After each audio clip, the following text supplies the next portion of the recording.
सुश्रुता, अगर आपने नाम सुना हो।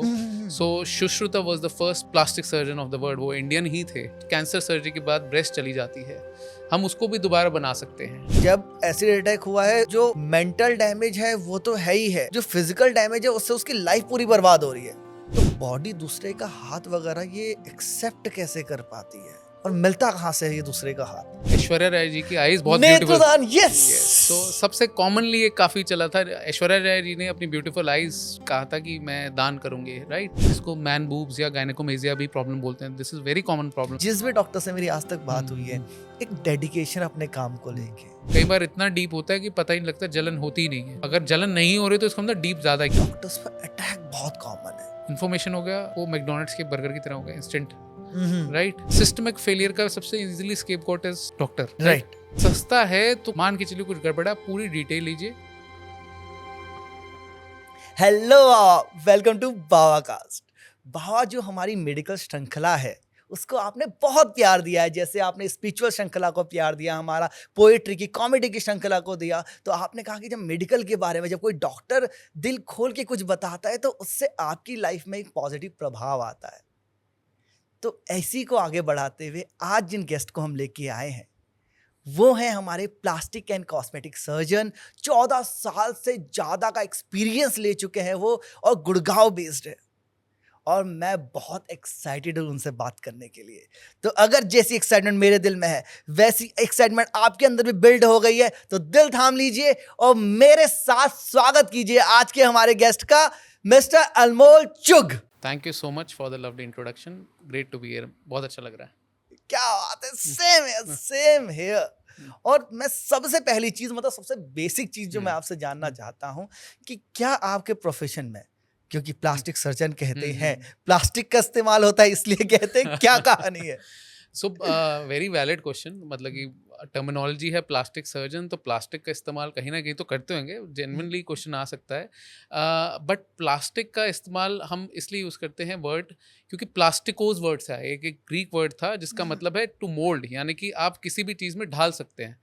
सो प्लास्टिक सर्जन वही काम करता है। हमारा जो काम है किसी भी चीज़ में रूप में ढालना, उसका फंक्शन इम्प्रूव करना, उसका स्ट्रक्चर इम्प्रूव करना, उसकी शेप इम्प्रूव करना, प्लस उसकी अपीयरेंस इम्प्रूव करना।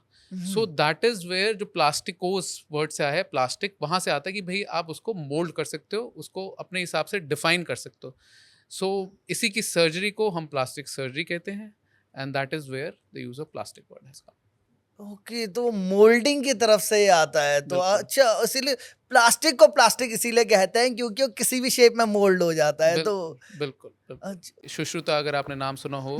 सो Sushruta was the first plastic surgeon of the world. वो इंडियन ही थे। So that is how the surgery evolved. And plastic surgery में अगर आप हिस्ट्री पढ़ेंगे प्लास्टिक सर्जरी की, सुश्रुता सामहिता पढ़ेंगे, सो सबसे इम्पॉर्टेंट चीज़ जो आपको हाईलाइट होगी कि जो हम नोज जॉब कहते हैं, राइनोप्लास्टी कहते हैं, वो हमारी ही देन है। राइनोप्लास्टी, राइनो का वो लंबा सा नाक में सींग होता है, इसीलिए राइनोप्लास्टी। हाँ, उसी से डिराइव होता है। राइनो मतलब कि नाक, उसमें वर्ड होता है, लैटिन वर्ड से डिराइव्ड है। सो उसी चीज़ के, अब इसका नाम भी इंडियन फ्लैप रखा गया है, क्योंकि एक इंसान जिसकी नाक कट गई थी, सुश्रुता जी ने, हमारे पर दादाजी ने, सो उसकी नाक यहाँ से टिश्यू घुमा के बनाई, फोरहेड से। तो नाक पूरी कट गई थी, दोबारा से नाक बनाई। सो अभी तक वो टेक्निक्स वैलिड हैं, वो हम टेक्निक्स यूज़ करते हैं। फोरहेड फ्लैप बोलते हैं इसको। डिफरेंट टाइप की प्लास्टिक सर्जरी में सबसे पॉपुलर फ्लैप्स में अभी भी एक है, हमारे जो कहते हैं हमारे औजारों में, हमारे टूल किट में ये है अभी भी। And that is how plastic surgery, जो कि इतनी पुरानी फील्ड है और हैरानी की बात है हमारे इंडियंस की ही देन है, वो घुम गई, थोड़ी सी खो गई। सो यही कोशिश है हमारी, हम सबकी, और आई थिंक आपके पॉडकास्ट की भी, कि हम उसको दोबारा उस मुकाम पे पहुंचाएं, इन इंडिया को दोबारा से प्लास्टिक सर्जरी का एक हब बनाएं। बिल्कुल। The beauty of plastic surgery कि हम कोई भी चीज़ कहीं से भी मोल्ड कर सकते हैं। आप चाहे अपना पैर की कोई स्किन अगर चली गई है तो वो हाथ से लेके लगा सकते हैं। कान चला गया है तो कान दोबारा रिकंस्ट्रक्ट हो सकता है, वैसे ही बिल्कुल शेप रिकंस्ट्रक्ट हो सकती है। रिब्स का लेके हम कर सकते हैं, जो आपकी मांसपेशियां और वो सारी, उनको लेके दोबारा से कान रिकंस्ट्रक्ट कर सकते हैं। अगर बाकी कॉस्मेटिक सर्जरी का तो आपको पता ही है कि हम मोटापा से जो परेशान होते हैं या फिर हेवी ब्रेस्ट से परेशान होते हैं, जिनको बैक एक शोल्डर पेन भी हो रहा होता है, या फिर डिफ़िकल्ट सेल्फ कॉन्फिडेंस उनका कम होता है। सो प्लास्टिक सर्जरी अगर हम देखें तो रेंज बहुत है। यहाँ पे हम्म। हम कोई रिकंस्ट्रक्शन, जैसे कि ब्रेस्ट कैंसर सर्जरी के बाद ब्रेस्ट चली जाती है, हम उसको भी दोबारा बना सकते हैं आपकी बॉडी के टिश्यू से ही। आपकी बैक से बॉडी से टिश्यू ले सकते हैं, आपकी टमी से टिश्यू ले सकते हैं, ताकि ब्रेस्ट की वो नॉर्मल शेप दोबारा रिस्टोर हो जाए। तो आप खुद सोचिए वो जो फीमेल कितनी ग्रस्त थी ब्रेस्ट कैंसर की वजह से, जिसकी ब्रेस्ट चली गई है। It's a very big thing for a right. Female. पूरा सेल्फ कॉन्फिडेंस डाउन हो गया। वो सिर्फ फिजिकली सफ़र नहीं कर रही, वो मेंटली भी बहुत ज़्यादा सफ़र कर रही है। सो प्लास्टिक सर्जरी का role is an immense to empower those females also जो ब्रेस्ट रिकंस्ट्रक्शन के बाद, ब्रेस्ट कैंसर के बाद रिकंस्ट्रक्शन एम कर रही हैं, ब्रेस्ट टिश्यू दोबारा बना सकते हैं। साथ ही साथ किसी का, जैसे अभी हमने डिस्कस किया कि ट्रॉमा है, हाथ कट गया, उसका दोबारा हाथ जोड़ा जा सकता है। इनफैक्ट किसी और ह्यूमन बीइंग का भी हाथ लिया जा सकता है।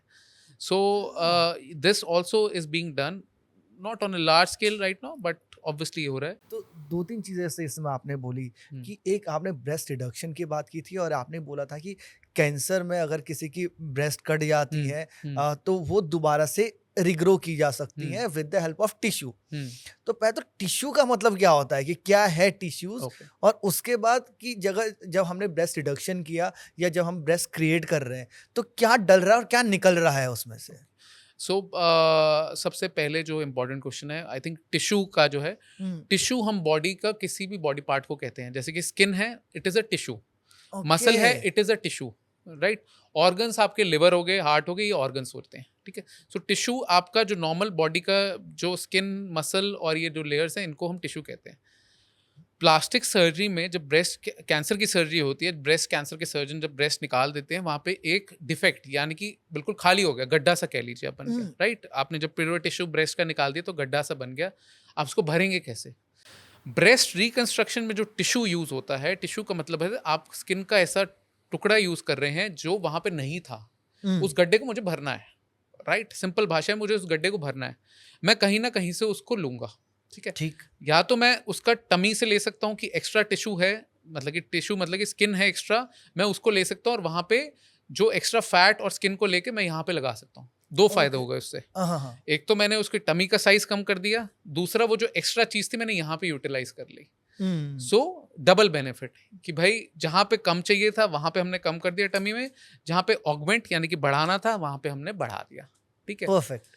सिमिलरली हम कुछ चीज़ों में ब्रेस्ट को हम रिकंस्ट्रक्ट जब करते हैं ब्रेस्ट कैंसर के अंदर, बैक से भी ले सकते हैं। हुँ, पीठ का जो टिश्यू होता है, एक मसल होती है जो उसमें हम बॉडी का पूरा रोटेट यानी कि घुमा सकते हैं, बैक हुँ, से रोटेट करके आगे की तरफ ला सकते हैं। And that is what restores the shape and size also. इसके दौरान हम इसको और बड़ा साइज भी कर सकते हैं, जैसे कि हम ब्रेस्ट कैंसर के अलावा भी नॉर्मल ब्रेस्ट के अंदर भी इम्प्लांट यूज कर सकते हैं, ब्रेस्ट इम्प्लांट जो सिलिकॉन इम्प्लांट्स होते हैं। सिलिकॉन जेली की तरह होगा, जेली राइट? की तरह, वो नाम में लगता है जेली की तरह होते हैं, हुँ, सिलिकॉन जेल की तरह होते हैं, लेकिन वो एक गोल सा पदार्थ होते हैं जो कि आपकी बॉडी के अंदर बिल्कुल ब्रेस्ट की नॉर्मल शेप जैसे ला सकते हैं और ब्रेस्ट का साइज भी इंक्रीज करा जा सकता है। और जो टेक्नोलॉजी अब आ गई है बिल्कुल ही स्कारलेस वे में होता है, ये बिल्कुल निशान भी नहीं पता लगता। और जो फीमेल्स परेशान हैं small size of the breast की वजह से, या फिर ब्रेस्ट कैंसर के बाद ब्रेस्ट रिकंस्ट्रक्शन करना हो यानी कि ब्रेस्ट दोबारा से बनानी हो, तो उसमें हम इम्प्लांट ऐड कर सकते हैं ताकि इम्प्लांट का साइज बढ़ सके। हुँ, दूसरा एक होता है फैट ट्रांसफ़र। हुँ, मैं आपकी बॉडी का एक्स्ट्रा फैट लेके हम लोग प्लास्टिक सर्जन उसको प्रोसेस करके, सपोज करिए आपकी टमी में फैट है, आप वो चाहते हैं कि भाई मुझे टमी का फैट निकलवाना है और कहीं में और हिस्से में डलवाना है, तो ऑगमेंट हो सकता है, यानी कि ब्रेस्ट का साइज इंक्रीज हो सकता है, या फिर कोई और गड्ढा है, चेहरे में गड्ढा है, वहां पे डाल सकते हैं। तो बॉडी का फैट भी यूज हो सकता है to increase the size, right. Okay. और क्या जब अगर मैंने ये कर लिया हम्म, लेट्स से कि जब ये ब्रेस्ट हम लोगों ने बनाई है, हम्म, तो फैट आपने लगा दिया, टिश्यूज़ लगा दिया and hmm, it's like it has taken the shape. हम्म, तो जो सेंसिटिविटी थी, जो पहले से उसमें महसूस होता था, hmm, would it be the same या फिर कुछ हम्म। डिस्ट्रॉय होगी sensitivity? Very valid question. And यहाँ पे रोल आता है माइक्रोवैस्कुलर सर्जरी, प्लास्टिक सर्जरी की एक ब्रांच होती है जिसमें हम पतली से पतली नसों को कनेक्ट करते हैं, जैसे जिसमें खून का रिसाव भी होता है, जिसमें आपके वेन्स होती हैं ताकि जो बैड ब्लड होता है वो भी निकालने के लिए जब हम दूसरी जगह से अटैच कर रहे हैं तो उसमें नर्व्स के या छोटे छोटे आर्टरीज के कनेक्शन भी करते हैं, वहां पे नर्व्स का भी कनेक्शन करते हैं। ऑब्वियसली हाँ, सेंसेशन आपकी पहले से जितनी रिस्टोर नहीं हो पाती लेकिन काफ़ी हद तक रिस्टोर हो पाती है, वो हम नर्व्स को बचाते हैं, उस तरीके से सेव करते हैं। सो फीमेल को एसेस जो लुक के साथ साथ सेंसेशंस भी काफ़ी हद तक आती हैं, पहले जैसे नहीं but it is very much close to that. So hmm, it enables them to function well and जो डेली लिविंग के उसमें भी they can get back very much faster now। Right. वाह! बहुत हम्म, खूबसूरत तरीके से आपने so, समझाया। हम्म, एक आसान मतलब एक from hmm, a non medical perspective मुझे ये बात समझ में समझ आई। अब आपने जब ये वाली बात हम्म, आप पूरा बता रहे थे तो हम्म, आपने एक ये भी बोला था कि हाथ को भी दोबारा कनेक्ट किया जा सकता है। हम्म, सेम पर्सन का और दूसरे पर्सन का हाथ भी कनेक्ट कर सकते हैं। हम्म, तो ये हाथ में क्या-क्या आता है? जैसे लेट्स से किसी का अगर हम्म, खुदा ना खास्ता जो हम्म, हो जाता है कि हाथ कट गया, हम्म। तो उसको जोड़ने में क्या-क्या चीज़ें जुड़ेंगी? सो हाथ जोड़ना, हाथ डिफरेंट लेवल पे कट सकता है, जैसे भी आप काफ़ी चीज़ों की वजह से अगर हमारे इंडस्ट्रीज़ में देखिए मशीन में हाथ आ गया, हुँ, काफ़ी कॉमन है इंडस्ट्रियल चीज़ में, या फिर हमारे फार्मर्स लोग या जब वो चलाते हैं गन्ने काटने की मशीन एंड ऑल, जब चला रहे होते हैं कई बार उसमें हाथ आ जाता है, उंगली कट जाती है एंड ऑल दैट।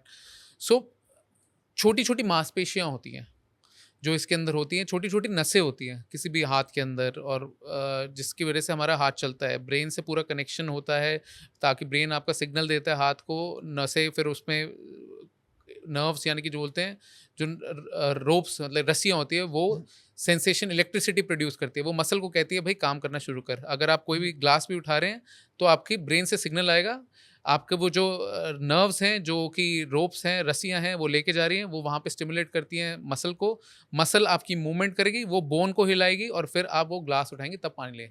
हुँ, लगता हुँ, बहुत आसान है लेकिन ब्रेन कितना काम करता है देखिए वो चीज़ का। सो जब हमारा हाथ कट जाता है तो यानी कि वो नसें भी कट गई हैं, ब्लड सप्लाई भी चली गई है, जो रोप्स थी जो ब्लड सेंसेशंस दे रही थी वो सारी चली गई हैं। हम उसमें माइक्रो सर्जरी करते हैं, जो एक हुँ, ब्रांच है प्लास्टिक सर्जरी की, जिसके अंदर हम बड़े बड़े वो जो माइक्रोस्कोप्स जो दिखाते हैं वो सारे यूज़ करते हैं। छोटी छोटी नसें जो बालों से भी पतली होती हैं उसको जोड़ते हैं।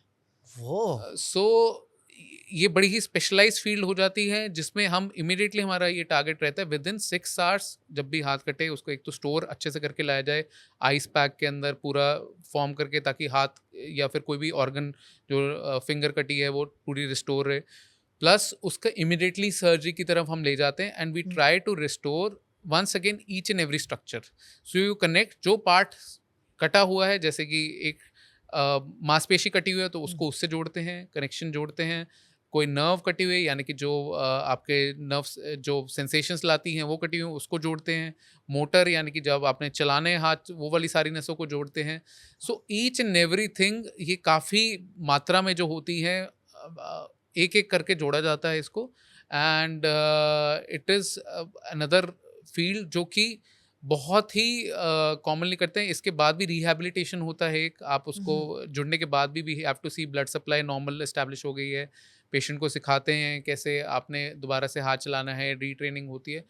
But it is a very fulfilling sort of a procedure कि आपने जो इंसान का हाथ कट गया है, कुछ कट गया, जैसे रिस्टोर कर दिया उसको, उसकी हुँ, लाइवलीहुड था किसी इंसान का। अब फैक्ट्री वर्कर था प्लस अपना उसका हाथ आ गया, उसका पूरी लाइफ में मतलब he was the sole earner of the family. So that is the power of plastic surgery in many ways like we discussed कि आप किसी न किसी तरीके से एम्पावर कर रहे हैं and you are trying to restore hmm. That normalcy in that person, चाहे जॉब किसी भी तरीके से कह लीजिए, ताकि उसको किसी भी पार्ट में ये ना लगे भाई मैं अधूरा रह गया। So that is what we try to do. एक ये भी आपने बोला था जब आप ये हम्म, बता रहे थे, आपने बोला था दूसरे का हाथ भी लग सकता है। हम्म। तो बॉडी दूसरे का हाथ वगैरह ये हम्म, एक्सेप्ट कैसे कर हाँ पाती है? हाँ। और सो मिलता कहाँ से है ये दूसरे का हाथ? हाँ, सो वेरी वैलिड क्वेश्चन जो आपने पूछा। किडनी ट्रांसप्लांट मेरे सवाल को वैलिडिटी देने हाँ, के लिए शुक्रिया। नहीं आपकी रिसर्च बहुत बढ़िया है एंड बिल्कुल रिस्पेक्ट बाबा तभी आपको मिलता है कि बिल्कुल सीनियर वाला आप पूरे रिसर्च करके रखते हैं, you deserve all the respect in that thank you aspect so also. Much, ये नोट किया जाए मावा लोग का। So see similarly basically kidney transplant हमारे मतलब वर्ल्ड में काफ़ी टाइम से हो रहा है, राइट? राइट। किडनी ट्रांसप्लांट में भी आप किसी डोनर किडनी को लेते हैं एंड आप उसे लगाते हैं, फिर उसके बाद कुछ मेडिसिन होती हैं जिसको हम इम्यूनो सप्रेसेंट्स बोलते हैं, ताकि आपका किडनी का जो है एक्सेप्टेंस रहे, जैसे आपने बताया रिजेक्शन ना हो, राइट? कुछ सप्रेसेंट ड्रग ले। Similarly hand transplant is also now काफ़ी टाइम हो गया है इस फील्ड में प्रोसेस हो रहे हैं। हैंड ट्रांसप्लांट जनरली हम डोनर्स जो होते हैं जिनका recently they passed away, right? So that is the time line कि भाई रिसेंटली जो पास्ट अवे ऑर्गन ट्रांसप्लांट की तरह ही है, किसी भी ऑर्गन को जैसे हम लेते हैं वैसे ही होता है, जैसे किडनी हार्ट ट्रांसप्लांट हो गया तो इस तरीके से हम लेते हैं। हैंड ट्रांसप्लांट का ये होता है there are usually 2 teams simultaneously working. अगर आप किसी भी ऑपरेशन हैंड ट्रांसप्लांट का कर रहे होते हैं, एक ऑपरेशन थिएटर में हैंड ट्रांसप्लांट की टीम आपका पूरा हाथ प्रिपेयर कर रही होती है, जो पेशेंट होता है जिसमें हैंड ट्रांसप्लांट करना होता है, ताकि आपको वो फील्ड तैयार करना है, एक तरीके से आपको वो खेत तैयार करना है जिसके अंदर आप नए बीज डालोगे, राइट? सो वो तैयार कर रही होती है दूसरी टीम आपके डिफरेंट ऑपरेशन थिएटर में होते हैं जो फैमिली मेम्बर किसी का पास अवे हो गया है, जिन्होंने डोनेट करने का सोचा है, उसका हैंड ट्रांसप्लांट ले रही होती है। उसको इस तरीके से एक्सट्रैक्ट यानी कि निकालते हैं ताकि एक एक चीज़, मैंने हम जैसे बताया कि मांसपेशियाँ अटैच्ड रहें, नर्व्स अटैच्ड रहें, वो जो सारी चीज़ें अटैच्ड रहें, उसको अलग करने के बाद इस तरीके से लगाया जाता है। फिर दूसरे ऑपरेशन थिएटर में जाते हैं जहाँ पे हमारा पेशेंट को जिसको ट्रांसप्लांट होना होता है, वहाँ पे एक एक नर्व को, एक एक उसको जो हिस्सा जो कटा होता है उसको रीअटैच करते हैं and to we restore the blood supply. It's a long procedure. Generally इसके अंदर around 2 teams of many doctors लगती है and good number of doctors, good number of staff also, you do lot of preparation also and sort of you prepare for this day, ताकि immediately नहीं होता कि भाई आज मेरा मन है हैंड ट्रांसप्लांट करना, नहीं, ऐसा नहीं होता। There is a proper registry maintain for that. जैसे किसी भी ट्रांसप्लांट में होता है, कार्डियक हार्ट ट्रांसप्लांट में भी होता है, देयर इज़ अ रजिस्ट्री। आप उस रजिस्ट्री में नाम लिखवाते हैं कि भाई मेरे हैंड ट्रांसप्लांट की ज़रूरत है एंड पूरी स्क्रीनिंग होती है, कमेटी बैठती है, देन स्क्रीनिंग के बाद आपको असेस करते हैं कि हैंड ट्रांसप्लांट में कहाँ कहाँ कैसे ज़रूरत है, किसको ज़्यादा ज़रूरत है एंड ऑल दोज एंड उस असेसमेंट के बाद आपको नोटरी में उस नंबर लिस्ट में दिया जाता है and whenever need arises, जो डोनर फैमिली आगे आती है डोनेट करने के लिए, so as early as possible team assembles and then they do the transplant and then it's a process. Then surgery के बाद भी हम रिहैबिलिटेशन जैसे हमने डिस्कस किया, फिजियोथेरेपी होती है, उसमें हैंड मूवमेंट सिखाते हैं। सो it's a long journey, it's a difficult procedure because in the sense कि आपको बहुत ही पतली पतली मांसपेशियों को कनेक्ट करना होता है एंड आप समझिए कि बेसिकली आप एक मांसपेशी में, जैसे मेरा ब्लड दौड़ रहा है यहाँ पे, यहाँ से मेरा ब्लड दौड़ रहा है और ये हाथ अगर अलग है, सो मुझे दोबारा वो कनेक्शन बना रहा है, वो पाइपें मुझे दोबारा जोड़नी है और ये पाइप आपकी जो है बहुत ही पतली है, बहुत जैसे हेयर थिन की वो कहते हैं, बिल्कुल बालों जितनी पतली है एंड उसके बीच में टाँके लगाना, मैग्निफिकेशन 10 गुना 20 गुना यूज़ होता है वो टाँके लगाने में। फिर उसमें ब्लड सप्लाई कैसे चलेगी, क्या चलेगी, वो स्मूथनेस चले, वो रास्ता हमारा गड्ढों से भरा ना हो, क्योंकि ये अनफॉर्चुनेटली हमारे रोड्स की तरह हम गड्ढे यहाँ पे अफोर्ड नहीं कर सकते। It has to be smooth, है ना? सो ताकि वो गाड़ी अपनी चलती रहे एंड उसके बाद भी ऑब्जर्व करते हैं कि ब्लड सप्लाई बन गई है, सारा का सारा उसमें जो नर्व से कनेक्ट करना था वो बन गया है। So very intricacies are involved and this is also one of the branches of plastic surgery which is a life changing branch once again. I am sure 100%। Yeah. क्या क्या चीजें हैं इंसान जो डोनेट कर सकता है, Hmm. और अगर किसी ने प्लेज कर दिया तो एक तो पहले तो ये प्रोसेस कि भाई प्लेज कैसे करता है मुझे भी नहीं पता, तो आप ये बताइए। और फिर कैसी प्रोसेस होगी कि like if I am passing, भाई आप चल दिए इस दुनिया से, हम अपने अगले सफर पे, तो वो ऑर्गन्स अगला लेगा कैसे, मतलब इफ अगर I have plays the donation तो कैसे वो पूरी प्रोसेस होगी? सो सबसे सिंपल सा आई थिंक हमारी गवर्नमेंट ने भी बहुत साल पहले एक अभियान चलाया था, लोगों को याद भी तभी रहता है, ऐश्वर्या राय जी की आईज बहुत ब्यूटीफुल। नेत्रदान, यस। यस, सो सबसे कॉमनली ये काफ़ी चला था। ऐश्वर्या राय जी ने अपनी ब्यूटीफुल आईज जो है कि कहा था कि मैं दान करूँगी, right. And so there is a proper process where you can go to any government hospital fill to all those things. आप सिंपल सा अपना आई डोनेशन से ही स्टार्ट कर सकते हैं कि आपने प्लेज कर दिया before at any age after 18 years you can pledge कि भाई जब ऐसे ऐसे चीज़ें हैं and you can contact my loved ones and all that, I give full authority, मैं उसको पूरा देता हूँ कि भाई आप ऑर्गन्स जो जो आप डोनेट करना चाहते हैं आप कर सकते हैं, ठीक है। Similarly after death also you as doctors या फिर you can ask we can ask their family members also if you are comfortable with it. कुछ फैमिलीज होती हैं नहीं कंफर्टेबल होती, कुछ फैमिलीज होती हैं जी हाँ आप आइस का वो कर सकते हैं, या फिर आप कोई ऑर्गन्स अगर हैं, अगर उस चीज़ का है तो वो कर सकते हैं, या फिर टर्मिनल पेशेंट्स हैं एक्सक्यूज मी, या फिर टर्मिनल पेशेंट जो आप समझ लिए कि आईसीयू में हैं, काफ़ी टाइम से आईसीयू में हैं एंड वेंटिलेटर पे हैं, जो ट्यूब्स हैं, जिनका प्रोग्नोसिस यानी कि अब आपको भी पता है, फैमिली मेम्बर्स भी have come to the fact कि भाई सर्वाइवल नहीं है, लेकिन उनके organs are in good condition, कि चाहे हार्ट कह लो, किडनी कह लो एंड ऑल दोस। तो आप तब उनसे at that moment you can ask them also. और कई बार कुछ इतने बढ़िया लोग होते हैं कि वो खुद आते हैं डॉक्टर्स के पास कि डॉक्टर साहब हमें पता है कि कि हमारा कहाँ जा रही हैं बातें, कैसे जा रही हैं, तो एक विश थी एंड अगर किसी भी तरीके से किसी और लाइफ की तरफ काम आए, so we'll be happy to see that, they see that thing as a continuity. कहने की बात है, बड़ा फिलोसफिकली लगता है कि भाई दिल उठा के उसमें डाल दिया तो उसका धड़कने लग गया, लेकिन दे फील अ कनेक्ट कि भाई अभी वो जिंदा है किसी तरीके से। So that is how they think and there are forums, आप जहाँ पे अपने डोनेशन के फॉर्म्स पहले ही ऑनलाइन जाके भी देर इज़ अ डोनेशन, अगर आप ऑर्गन डोनेशन के डालेंगे देर आर लिंक्स, गवर्नमेंट के लिंक्स आते हैं, you can pledge that also.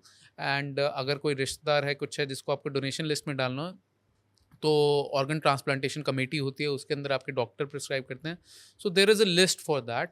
So everything is now digitalize. वो आप नेट पे अगर ऑर्गन डोनेशन सर्च करेंगे तो पूरा का पूरा, if you have that commitment, तो गवर्नमेंट के ही लोग आ जाते हैं आपके पास हेल्प करने के लिए कि हाँ बताइए, we are there to support you. अच्छा, और जैसे आपका आखिरी टाइम आएगा तो दे विल हाँ टेल यू कि हाँ नियर बाय इस हॉस्पिटल में आप पहुंच हाँ जाइए, हाँ। एंड वहां से दे विल वो कैरी आउट द वहाँ पे, हाँ, प्रोसेस। वो भी हो सकता है, जैसे कि it's like writing your will.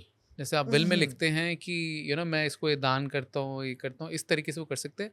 तो हॉस्पिटल के पास पहले ही इन्फॉर्मेशन होती है, अगर नेचुरल डेथ भी हो जाती है तो हॉस्पिटल का या किसी तरीके से ट्रांसपोर्ट करते हैं, hospital only arranges for that कि भाई जैसे कि आई ट्रांसफ़र का ही होगा, आई ट्रांसप्लांट का ही होगा, तो डॉक्टर्स जाते हैं एंड वहाँ पे आई ट्रांसप्लांट करते हैं। अगर किसी और हार्ट और उसका, तो definitely you have to go into medical hospital और फिर वहाँ पे उस चीज़ में एक्सट्रैक्ट करते हैं। सिमिलरली हैंड और बाकी सब उसका भी हो गया। सो this is how basically the transplant unit works.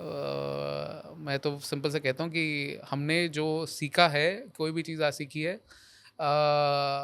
We are blessed to learn from the people who जो जिन्होंने अपने डोनेट करनी सोची। क्योंकि अगर आप प्लास्टिक सर्जरी को अगर आप देखें, इसकी ट्रेनिंग होती है एनाटमी से शुरू, यानी कि जब हम, it's a 12.5 years long journey. जब हम प्री मेडिकल टेस्ट करके आते हैं, मेडिकल टेस्ट पूरा देते हैं, उसके बाद हमारी एमबीबीएस शुरू होती है। सो एमबीबीएस में पहला सब्जेक्ट होता है एनाटमी। आप मुन्ना भाई देखी होगी आपने, मुन्ना भाई में जो सर्किट से मंगवाता है कि भाई एक बॉडी ले आ, बॉडी भाई को लेके बॉडी चाहिए। सो ऐसा नहीं होता, बट वो वॉलंटियर्स या किसी तरीके से अनआइडेंटिफाइड होती है, या फिर एनजीओज के थ्रू होती है, या फिर कोई डोनेट करता है।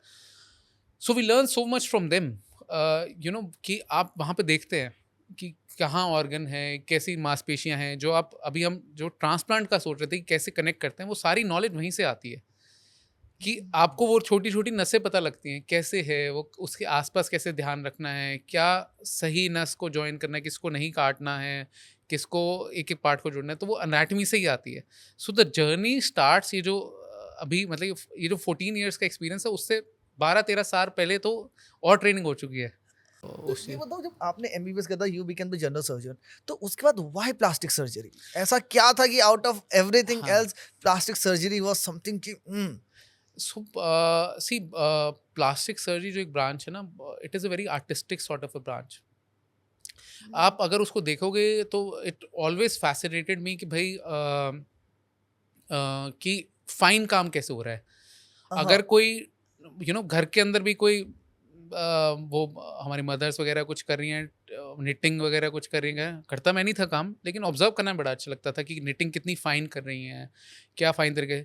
इसी तरीके से जब जनरल सर्जरी भी ली थी तो एक शौक था कि टाँके मैं जो है बड़े अच्छे लगाऊँगा। हम्म, कि I used to take my own sweet time कि टाँके मेरे ऐसे लगने चाहिए कि भाई देख के लगे वाह!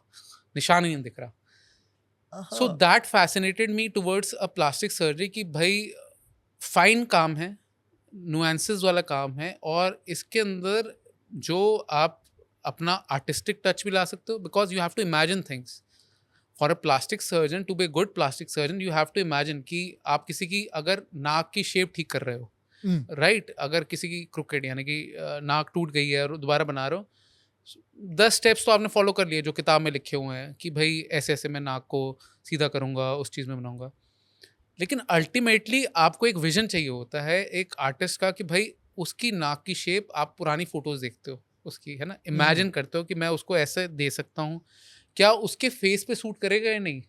एक गोल्डन रेशो भी बोलते हैं कि जिसके अंदर हम कंपेयर करते हैं कि भाई 3 part of the face, upper 1/3, middle 1/3 और लोअर 1/3। रेशो में है या नहीं? इसमें भी मैथ्स है। हाँ। सो जो गोल्डन रेशो जो होती है वो आप पूरा एक-एक हिस्से का आप कंपेयर करते हैं और ये इजिप्शियंस ने बहुत पुराने टाइम से यूज़ होती है। मैंने गोल्डन रेशियोस में पढ़ा था, वो जब लियोनार्डो दा विंची की जो मोनालिसा पेंटिंग है, एग्ज़ैक्टली, तो उसके उतना ज़्यादा सेलिब्रेट करने का रीज़न ये भी था कि it was in a perfect golden ratio. Exactly. तो वहाँ पे मैंने थोड़ा-सा पढ़ा था, तो किसी ने मेरे को पूरा वो ट्रायंगल-वायंगल बना के यस, दिखाया था। Beauty triangle, golden ratio of 5 जिसको वो बोलते हैं, वो सारी चीज़ें हैं। सो अल्टीमेटली ये आते हैं कि आपको जैसे लियोनार्डो का डा विंची का नाम दिया, ultimately whenever you are reconstructing या फिर आप कुछ भी चीज़ बना रहे हैं एज़ अ प्लास्टिक सर्जन, आपको आउट ऑफ द बॉक्स सोचना ही पड़ेगा। क्योंकि वो चीज़ें आपको प्लास्टिक सर्जरी का मतलब जैसे हमने बताया भी था मोल्ड टू मोल्ड, आपको ढालना पड़ता है और वो ढाल तभी आप अच्छा सकते हैं जब आपका इमेजिनेशन अच्छा है। राइट। राइट, एक टेलर भी आपका कपड़ा तभी अच्छा बना सकता है पूरे नाप के हिसाब से अगर उसका इमेजिनेशन अच्छा है कि भाई यहाँ से अगर वो लेगा टाँका तो अभी आपकी टक अच्छे से फिट होएगा। एक स्कल्प्टर आपका मूर्ति अच्छी तभी बना सकता है जब वो नुएंसेस में जाए। अगर मैं यहाँ पे एक लिप के आसपास वो थोड़ा सा प्रोमिनेंट कर दूंगा या फिर कम कर दूंगा तो उसका नेचुरल लगेगा, क्या डिप है क्या है। So these are small small things. So we as a plastic surgeon, as a aesthetic surgeon, cosmetic surgeon have to have that an eye for a details. Hmm, hmm. And आपका mindset थोड़ा वो हो जाता है कि आप कमियां ढूंढने लगते हो, कह सकते हो कि हाँ, आप हाँ, अपने हाँ। रिश्तेदार भी बहुत परेशान होते हैं कि या घर वाले भी होते हैं कि आपको थोड़ा चेहरे में लगता है कुछ कुछ तो है लेकिन ऐसी नहीं है, but you tend to see those finer nuances जिसकी वजह से आपके काम में अच्छा वो आना इफेक्ट शुरू हो जाता है। So we learn to appreciate minor minor things, beautiful beautiful things और वो सारी अब यहाँ पे ना एक एक प्लास्टिक सर्जरी का मैं एग्ज़ाम्पल लेना चाहूँगा। जैसे चीज़ें। आपने भी मुझे बताया कि लाइक एक आर्ट का काम है, हुँ, और आई एम श्योर कि जितने भी अब जैसे जो सेलिब्रिटीज़ लोग हैं, हुँ, उनके जो प्लास्टिक सर्जन्स हैं, वे लोग तो I am sure very qualified और सारी चीज़ें उनको बिल्कुल। अवेलेबल हैं। बट फिर भी कई बार देखने को मिलता है कि यार, पहले इतनी खूबसूरत दिखती थी, after getting a lot of things done बड़े अजीब से दिखने लग गए हैं वे लोग। लाइक बड़ा-सा हुँ। ऐसा प्लास्टिक जैसा चेहरा होने लग गया है उनका। एंड कहाँ पे इट बिकम्स कि it went too far? So there is, I think all of us as doctors also, as a plastic surgeon especially, we have something. मतलब मुझे मेरे मेंटर ने बताया you do a family test. Hmm, so ये family test क्या चीज़ है? Family test है कि आप जब भी आपके सामने कोई पेशेंट आता है, कोई आप सर्जरी करने वाले हैं, किसी भी टाइप की सर्जरी करना है, चाहे उसकी नाक सीधी करनी है, उसको पतला करना है, उसका साइज़, ब्रेस्ट का साइज़ छोटा, बड़ा या जो भी करना है, तो you do a family test, right? Hmm, family test क्या कहता है कि आप आँख बंद करिए, ये नहीं कि पेशेंट के सामने आँख बंद करिए, you sort of think in 30 seconds and all that. क्या ये सर्जरी जो आप लिख रहे हो, पेशेंट को बता रहे हो, आप अपने किसी फैमिली मेंबर आएगा उस पे करोगे, नहीं करोगे? If the answer is no, do not do that surgery, right? Stop there and then only.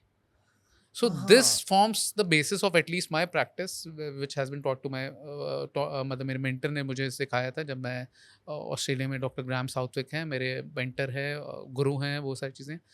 So this prove to be a very helpful test for me, और अभी भी मैं इसको अप्लाई करता हूँ कि ताकि you don't go too far. Right. और यहाँ पे एक चीज़ आती है कि मान लीजिए प्लास्टिक सर्जरी करवा ली गई है, तो उसके बाद ये क्या-क्या एक इंसान की लाइफ में चेंजेस आता है? Like is there a long term bad effect that a person has to go through? क्या उसकी दवाइयाँ ज़िंदगी भर चलती हैं या उसकी बॉडी में कोई प्रॉब्लम ज़िंदगी भर होती है, या फिर इट्स ओके कि 1-2 बार करवा ली तो कोई दिक्कत नहीं है? सी प्लास्टिक सर्जरी एज सच, जैसे फील्ड में मैं कहूँगा, अगर आप किसी जैसे कि अपीयरेंस बेटर करवाने के लिए करवा रहे हैं, या फिर फेस का आप चेंजेस करवा रहे हैं, या फिर टमी, जैसे पोस्ट प्रेगनेंसी टमी आ जाती है उसके लिए आप टाइटनिंग करवा रहे हैं, या फिर प्रॉब्लम है फीमेल्स को बैक एक होनी शुरू हो जाती है पोस्ट प्रेगनेंसी क्योंकि टमी आ जाती है उस वजह से.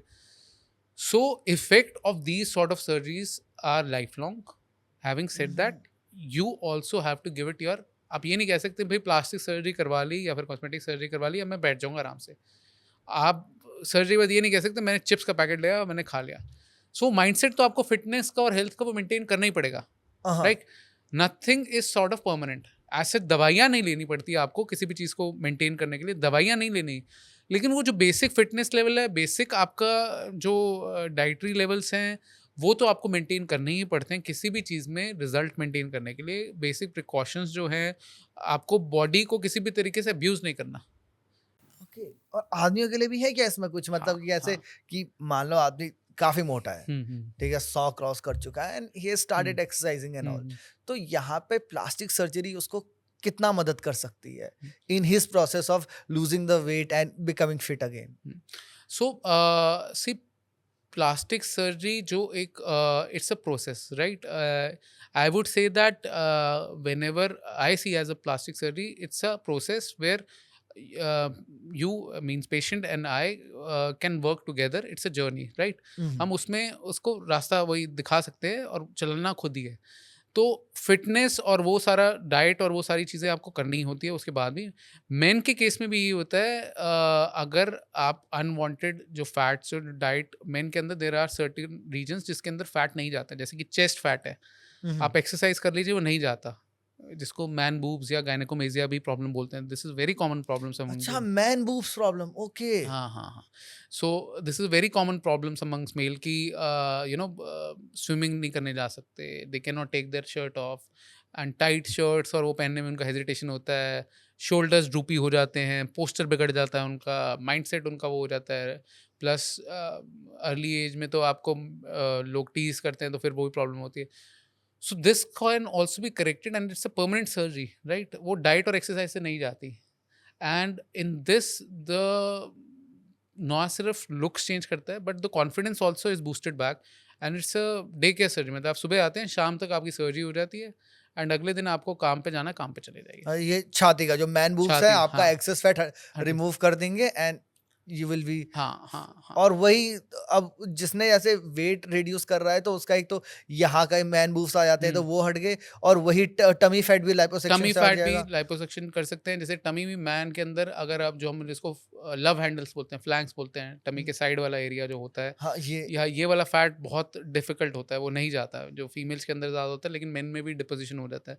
सो these areas are the common ones also in our practice that we do lot of tummy liposuction also. And the way we do it is बिल्कुल जैसे दूरबीन का ऑपरेशन होता है, बिल्कुल 4 से 5 mm का एक छोटा सा कट होता है, उसी के थ्रू हम लाइपोसक्शन की मशीन होती है, कैनुला होता है, एक इंस्ट्रूमेंट होता है, वो इंसर्ट करके फैट सारा का सारा सक आउट कर देते हैं.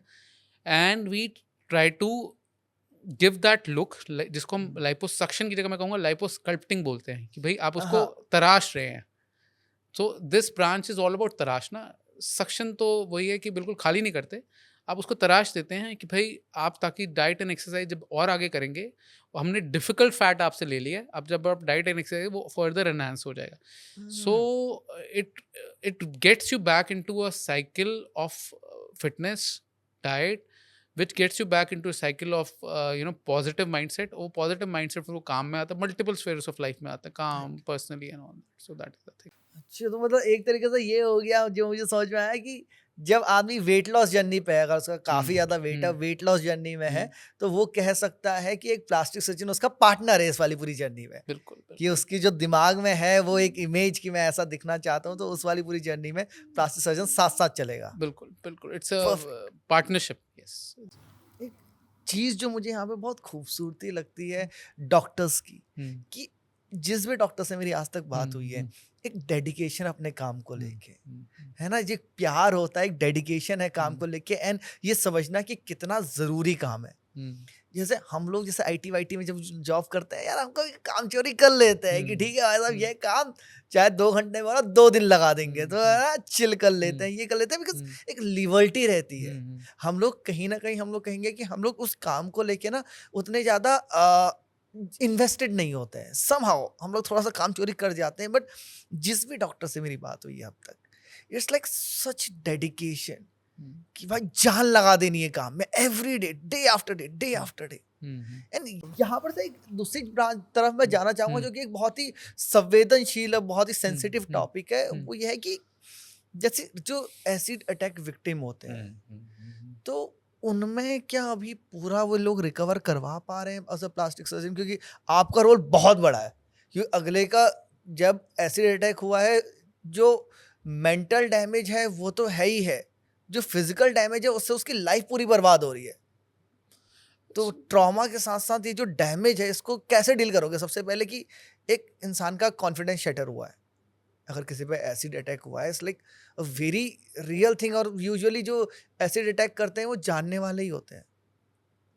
तो एक तो उसका भरोसा शटर हो चुका है, तो उसको पहले तो प्री काउंसलिंग देना, और उसके बाद एक एसिड अटैक विक्टिम को हम किस लेवल तक ठीक कर सकते हैं, कितना ट्रीटमेंट हो सकता है उसका, ये दोनों चीज़ें. सो बहुत ही सेंसिटिव टॉपिक आपने छेड़ा है हिमांशु जी. एंड एसिड अटैक विक्टिम्स जो ऐसे हैं कि जो उनके स्कार्स जो होते हैं बड़े सॉर्ट ऑफ सिर्फ फिजिकली जो दिखते हैं वो नहीं होते, इंटरनली जैसे आपने बताया बहुत बहुत इंटरनली बहुत होते हैं, बहुत उसके अंदर मल्टीपल स्पेशलिटीज़ का जोर लगता है.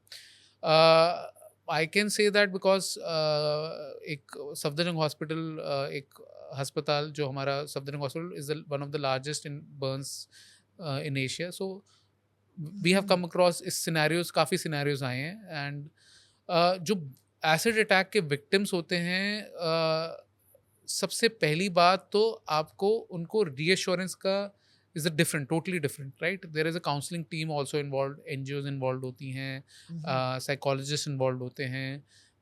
साथ ही साथ आपका जो मेडिकल ट्रीटमेंट है वो तो चल ही रहा होता है कि भाई आपको हीलिंग उसकी जल्दी करवानी है ताकि स्कारिंग कम से कम हो, डैमेज कम से कम हो. प्लस सर्जरीज एसिड अटैक के विक्टिम्स को मल्टीपल करनी पड़ती है, राइट. अब सर्जरीज कैसे? जैसे कि आपकी जो एसिड अटैक जब होता है, स्किन वहाँ की जल गई है, 2-3 लेयर्स की skin depending on the depth पूरी जल गई है. सो अपने आप ग्रो नहीं करेगी स्किन. सो आप स्किन ग्राफ्ट करते हो, जैसे कि बॉडी के दूसरे हिस्से से ग्राफ्ट लेते हो और वहाँ पे लगाते हो. ठीक ओके. है, टिश्यू निकालना, टिश्यू टिश्यू निकाल, लगाना. एग्जैक्टली, टिश्यू निकाला, टिश्यू निकाल के आप स्किन का ले लिया, या फिर अगर ज़्यादा है तो फ्लैप सर्जरी भी हो गई, तो मोटा टिश्यू ले लिया, उसको लेके लगाते हैं. प्लस उसके बाद भी मल्टीपल सर्जरीज होती रहती है. जैसे कि एसिड अटैक के विक्टिम्स का अगर आप देखें तो कई बार मुंह बड़ा श्रिंक होता है, खाना पीना भी नहीं कर पाते ढंग से, पूरा का पूरा मुंह झुलस जाता है एसिड अटैक का. एंड आँखों भी इफेक्ट आता है, आँखों में एसिड डल गया तो आँखें खुल नहीं पाती है, बंद हो जाती, तो उसकी सर्जरीज भी करनी पड़ती है. So it's a very long journey. I would say that जो एसिड अटैक विक्टिम्स होते हैं, such is the plight, it can go up to 17-18 surgeries also that are performed in a person, right, to restore some kind of normalcy. Yeah, depending on the extent हम कोशिश ये करते हैं कि काफ़ी हद तक नॉर्मल बना पाएँ, लेकिन एग्जैक्टली नॉर्मल बनाना तो पॉसिबल नहीं होता किसी भी एसिड अटैक के विक्टिम को. काफ़ी हद तक हमारा जो होता है पहला टारगेट होता है हमेशा फंक्शनल चीज़. फंक्शनल यानी कि आपको खाने की क्षमता, बोलने की क्षमता वो अफेक्ट ना हो. देखने की क्षमता यानी कि कॉन्ट्रैक्चर, यानी कि आँख छोटी हो गई है, जल गई है, वो वाला हिस्सा स्किन, पहले उसको कवर करें. और healing. Then we go for the functional के बाद आपका कॉस्मेटिक वाला पार्ट में कि आप उसको और बेटर कैसे कर सकते हैं, उसके लिए लेजर्स का इस्तेमाल करते हैं और काफ़ी सारी चीज़ों को करते हैं। इस वाले होल प्रोसेस के अंदर constantly you have to be in touch with the patient. There are many NGOs who are doing tremendous work, है ना, एंड काफ़ी सपोर्ट भी कर रही हैं हर लेवल पे। मेंटल हेल्थ एक्सपर्ट से करवाती हैं, उनको रिहेबिलिटेशन भी करती हैं डिफरेंट काइंड ऑफ जॉब्स में। और हम भी कोशिश ये करते हैं कि अगर कोई पार्ट अफेक्टेड है, कोई उनका सबसे पहला टारगेट है कि उनको जॉब किसी तरीके की, उसको कुछ सेल्फ काम में एम्पावरमेंट। दोबारा लाओ एग्जैक्टली, ताकि वो एक सेल्फ हाँ कॉन्फिडेंस हाँ, बिल्डअप सेल्फ हो। कॉन्फिडेंस। अभी जैसे हाँ। अभी ऑपरेशन पे ही थोड़ा-सा मैं हम्म। रुकना चाहूँगा हम्म। कि जैसे आपने बोला कि पहले तो बेसिक सेंसेस जो है वो सही से काम करें, खा हम्म। सकें, ठीक है, साँस ले सकें और देख सकें। हम्म। ये तो हो गया। हम्म। उसके बाद पहले तो एसिड का असर क्या होता है? थोड़ा-सा और डिटेल में आप समझाइए ऐसे। सो एसिड अटैक का जो पेशेंट होता है, सबसे पहले बहुत जलन होती है उनको, राइट। हुँ, तो जलन, उसके बाद आपका किस टाइप का, कितना स्ट्रॉन्ग एसिड है, क्या है, फिर डिपेंड करती है कितनी डेप्थ में आ रहा है। कई बार इतना डीप होता है कि पता ही नहीं लगता, जलन होती ही नहीं है। अगर जलन नहीं हो रही तो इसका मतलब डीप ज़्यादा है कि नर्व्स जो आपकी सेंसेशन लाती है, जो नसें हैं वो ही जल गई हैं, तो आपको ओह! सेंसेशन ही नहीं आएगी, राइट। सो इतना आपका डीप हो जाता है। दूसरी चीज़ है वो जो आपकी स्किन चली गई है, वहाँ पे स्किन चली गई है। नॉर्मली आपका जब भी आप मूव करते हैं तो मसल होती है, मतलब कि आउटसाइड बाहर की तरफ होती है, स्किन होती है। फिर एक स्किन। पतली लेयर की फैट की होती है, अगर फेस की बात करें। हुँ, हुँ, हुँ। देन जबड़े को मूव करने में मसल होती है, देन आपकी बोन होती है। कई ओके, बार इतनी डीप चला जाता है कि 4 मसल, लेयर राइट? हाँ एग्जैक्टली 4 लेयर। सो आपकी 2-3 लेयर्स एसिड की वजह से चली गई एंड एक्सपोज होगी मसल। सो वो मसल एक्सपोज है, पहली बात तो वो भी उसका एक्शन एक तो अफेक्ट हो गया, क्योंकि उसके ऊपर से कपड़ा हट गया, हुँ, इन्फेक्शन का रेट बढ़ गया। धीरे धीरे उसकी क्षमता कम होती जाएगी, क्योंकि वहाँ पे भी एसिड का अटैक आया है। सो आपकी बोलने की क्षमता, खाने की क्षमता तो कम हो ही रही है, साथ में दिखने की तो ऑब्वियसली वो सारी चीज़ें आई। इस स्टेज में आप फिर मल्टीपल लेवल्स पे असेस करते हैं। आप इसको बोलते हैं डैमेज कंट्रोल सर्जरी। हुँ, डैमेज कंट्रोल का मतलब है, पहले आप मिनिमम पेशेंट को डैमेज करे हुए, मतलब कि और कोई हार्म पहुंचाए हुए, किस तरीके से आप उसको फ़ायदा दे सकते हैं, राइट। तो सबसे पहले होता है इन्फेक्शन उसका प्रिवेंट करें। सबसे, यानी कि आपको स्किन को ओपन ना छोड़ें, जो लेयर हुँ, चली हुँ, गई है हुँ। तो उसको पहले स्किन कवर दें। फिर उसका खाने पीने और बोलना बालने, खाने पीने का और बाकी सब चीज़ों को एड्रेस करें। Then the third things come, कि भाई जब स्टेजेस में, और ये मल्टीपल सर्जरीज लगती हैं, then the third thing come कि आप उसको कॉस्मेटिकली और इम्प्रूव कैसे कर सकते हैं, उसको लुक वाइज प्रेजेंटेबल और कैसे बना सकते हैं।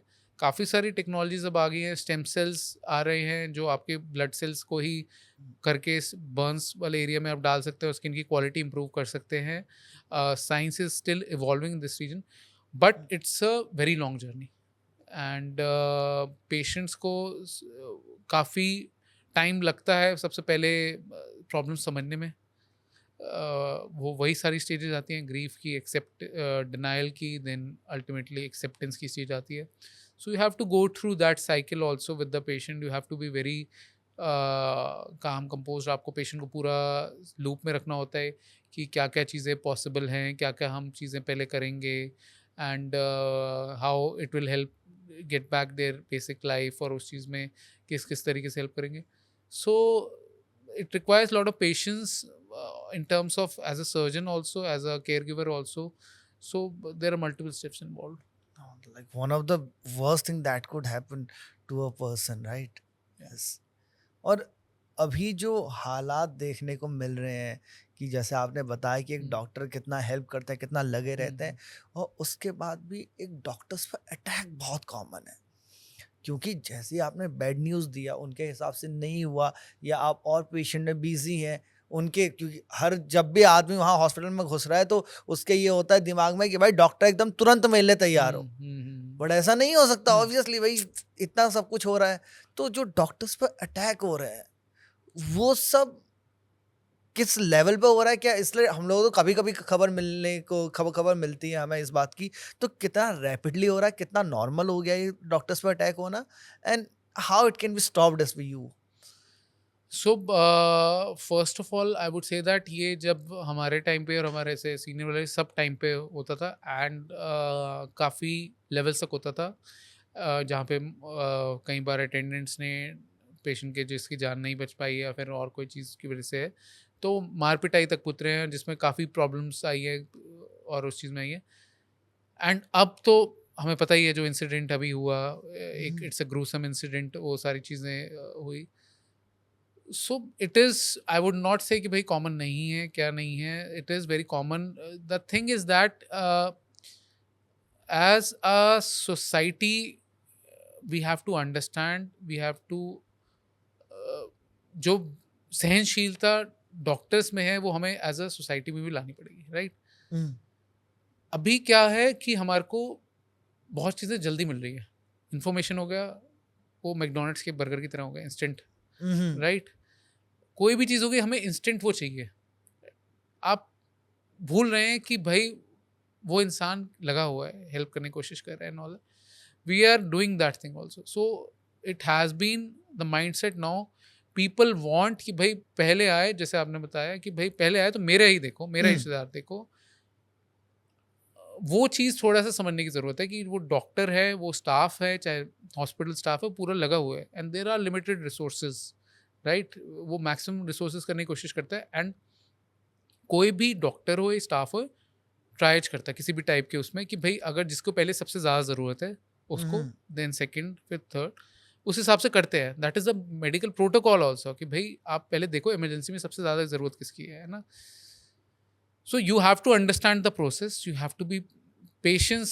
जो पेशेंट का वो आया ही है, पेशेंस से ही आया है। पेशेंट के अंदर तो पेशेंस भरी होनी चाहिए, राइट? हम्म, बट उस मोमेंट के अंदर वो समझ नहीं आता, तो काफ़ी ज़्यादा इंसिडेंट्स होते हैं, हमारे टाइम पे भी होते थे, काफ़ी स्ट्राइक्स भी होती हैं, अभी भी बहुत स्ट्राइक्स हुई है।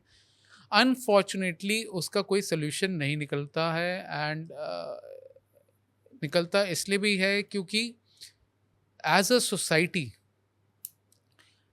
वो जो हम डॉक्टर भगवान है वो वाला, हमने शुरू से उसको अलग ही हम्म, मूर्त बना दिया। हम्म, डॉक्टर भगवान नहीं, डॉक्टर इंसान का है, ट्रीट करना शुरू कर दो तो बहुत आराम से हो जाएगा। डॉक्टर भी इंसान है, उसके भी घर में भाई बहन है, उसके भी माँ बाप हैं, उसके भी छोटी सी बेटी है जो वो मिलना चाहेगी उससे। तो वो भी सोचो, मतलब कि डॉक्टर भगवान नहीं, इंसान ही बना के रखो एंड थिंक अबाउट उसकी लाइफ में भी कुछ चल रहा होगा और उसके बावजूद वो तुम्हारी मदद कर रहा है। सो पेडेस्टल पे ना चढ़ाओ किसी को, hmm, right? Think about that and slowly and steadily एक वो स्केप कोट ना बनाओ, मतलब कि उसको बकरा बली का बकरा ना बनाओ कि भाई सिस्टमिक फेलियर का अब होता भी क्या है। हम्म, सिस्टमिक फेलियर का सबसे easily scapegoat is doctor, right? Right, यहाँ पे दवाइयाँ नहीं है, ये नहीं है, तो डॉक्टर ने ही नहीं दी होगी, right? So you have to understand there are constraints, even then we work and as you know, हमारे टाइम पे ही हम कुछ कुछ मेडिसिन इस तरीके से रखते थे कि आप जो अफोर्डिंग पेशेंट्स होते थे, कई बार उनकी जो यूज़ नहीं होती, तो हम उनसे पूछ के हम उनसे रख लेते, क्या हम जो लेस अफोर्डिंग के लिए है वो रख ले। They very hmm, use to happily give away, क्योंकि सरकारी अस्पताल अपनी तरफ से तो चिप इन करते ही थे, राइट, ब्लड भी डोनेट करते थे पेशेंट्स के लिए, जिसके लिए नहीं हो पाता था डोनर्स। हम्म, सबको, सब डॉक्टर ने कभी ना कभी की स्टेज में आप किसी से पूछेंगे डोनेट करा ही होगा, ब्लड डोनेट कर दिया, या हाँ, अपनी तरफ से यू नो कोई सामान अरेंज नहीं हो पा रहा, यू सी दैट पर्सन, चुपचाप उसका सेल्फ रिस्पेक्ट करे बिना, उसे बिना बताए बिना अरेंज करवा दिया, राइट? चाहे अपने उससे। Hmm, so there are lot of things doctors also are doing because we think of the other person as a human being, not as a hmm, patient. So आप भी बस उसको उसी ह्यूमन बीइंग की तरह सोचो, है ना? और राइट, ज़्यादा ऐसा कुछ नहीं है कि भाई बिल्कुल पेडेस्टल पे बिल्कुल बिल्कुल ही वो बना देना उसमें, या फिर बिल्कुल ही गिरा देना है, वो हर्ट करता है ना?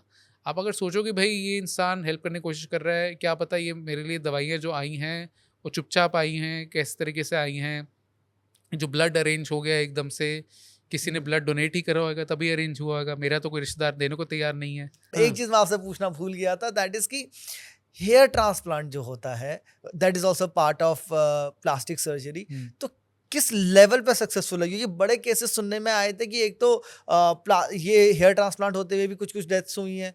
उसके अलावा चलो वो तो बहुत रेयर केसेस होते हैं, बट इन जनरल भी कि एक बार बाल हो गए फिर उगने बंद हो गए। तो how effective is here transplant? So hair transplant is one of the most commonly done surgery in this, मतलब in our country, काफ़ी अब पॉपुलर होती जा रही है। रीज़न बीइंग दैट अवेयरनेस एक तो बड़ी है, प्लस लोगों की अब शाइनेस थोड़ी कम हुई है कि भाई बाल ही लगवाने गए हैं, अब लोग डिस्कस भी करते हैं आपस में and all that. Hmm, important thing ये है कि जो अभी रिसेंट इंसिडेंसेस आपने भी देखे कि हेयर ट्रांसप्लांट के बाद लोगों की डेथ हो गई या फिर इन्फेक्शन इतना ज़्यादा हो गया, वो सारी चीज़ें हैं। किसी भी चीज़ में आपको कोई भी लाइफ में डिसीजन ले रहे हैं, यू हैव टू अंडरस्टैंड कि क्वालिफिकेशन ज़रूर चेक करिए, राइट? हुँ, होता क्या है, इतने देर इज सॉर्ट ऑफ, वो कहते हैं ना, mushrooming of the clinics and all that. Everybody is now doing hair transplant left right and centre, है ना? हाँ।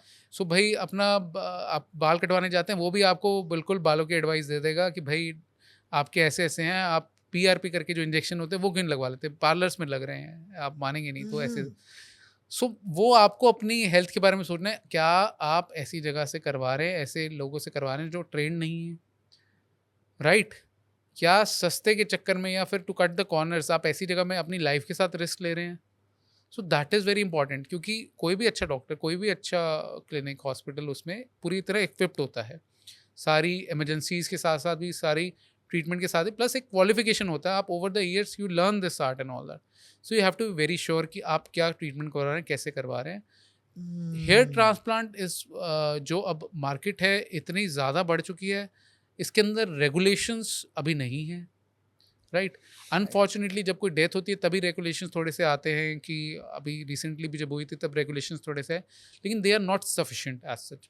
हुँ, हुँ, तो as a community also, as a plastic surgeon and all those people, we have to raise awareness, and our societies in general are doing that in turn।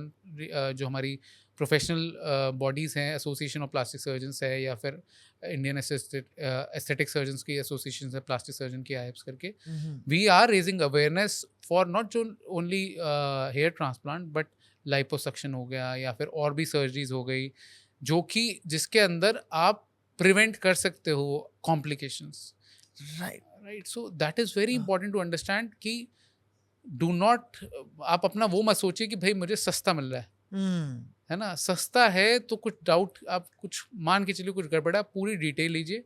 And कोई जल्दबाजी नहीं है, hair transplant जैसा प्रोसीजर कोई जल्दबाजी नहीं है, right? Hair transplant के बाद भी, यस, जैसे आपका क्वेश्चन था कि आपको कुछ मेंटेन करने के लिए वो करना पड़ता है, उसके बाद भी लूज़ करते हैं बाल और वो सारी चीज़ें। It is a procedure in which you have to take, मतलब मेंटेनेंस भी, हेयर ऑयल्स वगैरह होते हैं, क्रीम्स वगैरह, जो आपके ऑयल क्रीम्स के साथ साथ अपने शैम्पूज होते हैं, वो सारी चीज़ें तो वो अप्लाई करनी पड़ती है।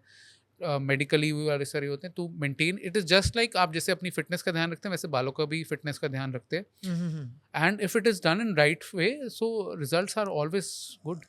और कैसे होता है ये, like how is the process done?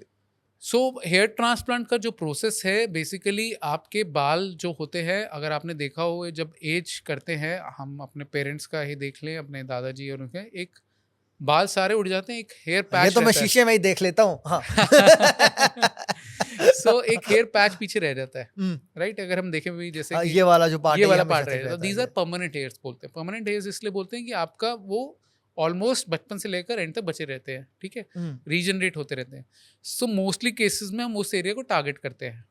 वहाँ से डिफरेंट टेक्निक्स होती हैं, आप पंच करके बाल निकालते हैं, या फिर एक पूरी बालों की स्ट्रिप ले लेते हैं और फिर उसको टाँके लेके क्लोज कर देते हैं, और उसमें से पतले से फिर जो बाल होते हैं बिल्कुल निकालते हैं, और छोटे-छोटे जहाँ पे बाल कम होते हैं वहाँ पे इम्प्लांट करते हैं। हुँ। जो तो मतलब कैसे छेद के और डाल दिया, मतलब छेद, ऐसे हाँ, कुछ? छेद करके किसी सिंपल। चीज़ किस कनेक्ट हाँ, किससे करना हाँ, होता है बेसिकली इसको? कनेक्ट करने का, उसके लिए आपकी जो नीडल होती है, पतली सी नीडल होती है, उसमें पहले सर को सुन कर देते हैं। लोकल हुँ, एनेस्थीसिया में होता है, यानी कि आप जगह होते हैं, सर को सुन करके आपका वहाँ पे छोटे-छोटे जो छेद करे जाते हैं, वहाँ से पहले बाल निकाले जाते हैं। फिर जहाँ पे ट्रांसप्लांट करने होते हैं, उसी टाइम पे बालों को रिफाइन करके और उसको वहाँ पे उन छेद में डाल देते हैं, ताकि इट्स लाइक फसल उगा रहे हैं हम जैसे, हाँ, ठीक है? फसल आपका जो लैंड पे बिल्कुल चली गई है, वहाँ पे आप फिर से फसल जोत रहे हैं। फसल को लगाने का तरीका भी बिल्कुल वैसा ही है। पहले ज़मीन में हल्के-हल्के आपने जगह बनाई, उसके अंदर फिर वो अपने ट्रांसप्लांटेड बाल लगाए, इम्प्लांटेड बाल लगाए, and then you support all those hair with all kind of treatments, hmm, post surgery also, shampoos हो गए, प्लस हेयर केयर के और प्रोडक्ट्स हो गए। So that is how we do, because hair transplant ही है एक तरीके से, हुँ, राइट? ये बॉडी आप स्किन के उस एक हिस्से से दूसरे स्किन में लगा सकते हो, राइट। इनफैक्ट अगर आपके बाल बिल्कुल भी नहीं है शरीर, मतलब कि स्कैल्प पे बाल नहीं है, तब शरीर के बाल भी लगाए जा सकते हैं। तो टेक्नोलॉजी इतनी एडवांस हो गई है, शरीर के बालों का भी यूज़ करा जा सकता तो ये मतलब कौन सी, जैसे ऊपर हमारी जो पहली लेयर है। है, तो ये जो बाल है जिससे कनेक्ट करेगी वो दोबारा उगने भी हैं, तो किस स्किन के किस लेवल पे वो कनेक्ट हाँ, हो रहा है, कहाँ पे, थोड़ा सा ये ओके। लेयर वाइज थोड़ा सा सो समझाइए ना मेरे को। लेयर जो बेसिकली होती है जहाँ पे आपका हेयर पैच है, राइट। सो हेयर फॉलिकल होता है एक। बाल जितना आपको बाहर दिखता है उतना अंदर एक फॉलिकल होता है, उसका एक आप कह सकते हैं मेन जो बॉडी होती है उसकी, वो अंदर की तरफ होती है जो हमें नहीं दिखती है, राइट। हम्म, कभी आप बाल निकालेंगे तो एक सफ़ेद सा पोर्शन दिखता है बालों हाँ का, हाँ हाँ, that is the follicle, right. वो जान होता है जो कि अपना ब्लड सप्लाई डिराइव कर, मतलब कि ब्लड सप्लाई लेता है स्कैल्प यानी कि आपके हेड से। तो हम इसके अंदर क्या करते हैं, हेयर ट्रांसप्लांट के अंदर आप पूरा बाल लेते हैं फॉलिकल के साथ, जैसे पीछे से ले लिया, एंड जो एरिया जिसमें फॉलिकल अब नहीं है, जिसमें बाल नहीं है, जिसमें बाल आने की उम्मीद नहीं है, लेकिन वहाँ की ब्लड सप्लाई तो है, लैंड तो ठीक ही है, अब वहाँ के अंदर छोटे से छेद बना के वहाँ पे उस बाल को पतले से इंस्ट्रूमेंट से रख देते हैं, उसके अंदर इम्प्लांट कर देते हैं इस तरीके से। तो वहाँ पे जाके टिक जाता है, वहाँ पे ब्लड सप्लाई आती है, कुछ दिनों में ब्लड सप्लाई हो रही है, तो वो उगना फिर से शुरू हो जाता है, यानी कि उसे खाद मिलनी शुरू हो गई है, खाद मिलनी शुरू होगी तो अपनी फसल उगनी शुरू हो जाती है। 2-3 महीने में पूरा सेटल हो जाता है, फिर बाल आने शुरू हो जाते हैं जिस एरिया में बाल नहीं थे। और इम्यूनो हाँ, सप्रेसेंट्स देने पड़ेंगे। नहीं, इसमें नहीं देने पड़ते, इसमें नहीं हेयर देने ट्रांसप्लांट में नहीं देने पड़ते, क्योंकि आप जो बाल ले रहे हैं वो सप्रेसेंट्स उसमें नहीं होते। अनलाइक एनी अदर ऑर्गन्स, वो आपको सप्रेसेंट्स देने की ज़रूरत नहीं पड़ती, क्योंकि उसके अंदर कुछ ऐसे फैक्टर्स हैं, बॉडी उसमें रिएक्ट नहीं करती है। आप बाल कहीं से भी ले रहे हो तो बॉडी के अंदर फैक्टर्स हैं, प्लस स्किन के जो सुपरफिशियल लेयर में लग रहा है, तो आपका उस तरीके से कॉन्टैक्ट वो नहीं हो पाता, जो ब्लड के फैक्टर्स उसको अफेक्ट नहीं करते, बाल को मारते नहीं हैं। That is the thing. Right, उनको लगता बाल को अपने घर का ही आदमी मान अपना के घर का चलते हैं। आदमी मान के चलते हैं। हाँ, ऐसा नहीं लगता उनको कि कोई जर्म आ गया, इसीलिए हम लोग इम्यूनो हाँ, हाँ, सप्रेसेंट्स यूज करते हैं, हाँ, राइट, हाँ, कि हाँ, उसको उसको लगता है कि बॉडी को कि हाँ, कोई फॉरेन एलिमेंट आ गया, इसको एग्ज़ैक्टली, खत्म करना है। एग्ज़ैक्टली। बाल बचे। बाल बाल बचे हैं, क्या बात है। So agreed and so that is बहुत मजा हुँ, आया अनमोल जी आपसे बात करने में। It has been super fun and very knowledgeable episode this one has been. तो बहुत बहुत शुक्रिया वावकास्ट का पार्ट बनने के लिए। Thank you so much. Thank you so much for inviting me, and I wish you all the very best. आप जो काम कर रहे हैं बहुत ज़बरदस्त कर रहे हैं, and every field that you are covering, and I love your watching your content, and thank you so much for having me here. Thank you. Thank you बारक। ये था आज का हमारा पॉडकास्ट हमारे बहुत ही अमेजिंग गेस्ट अनमोल चुग जी के साथ। तो मुझे करने में बहुत मजा आया और आई एम श्योर कि आपको भी मजा आया होगा, काफी कुछ सीखने को मिला होगा। और अगर ऐसा है तो भाई कमेंट में बताना जरूर। और अनमोल जी को आप इंस्टाग्राम में फॉलो कर लीजिएगा, आपकी आईडी है प्लास्टिक सर्जन अनमोल। प्लास्टिक सर्जन अनमोल के नाम से। और भाई बावाकास्ट के तो आप ऑलरेडी मेंबर होंगे, नहीं है तो अलग फेसबुक, इंस्टाग्राम और यूट्यूब तीनों में हमें अगर आप पहली बार मिल रहे हैं तो सब्सक्राइब कर लीजिए, ताकि अपना मिलना होता रहे। और फिर अगले पॉडकास्ट में मिलते हैं, तब तक के लिए अपना ख्याल रखो। राधे राधे।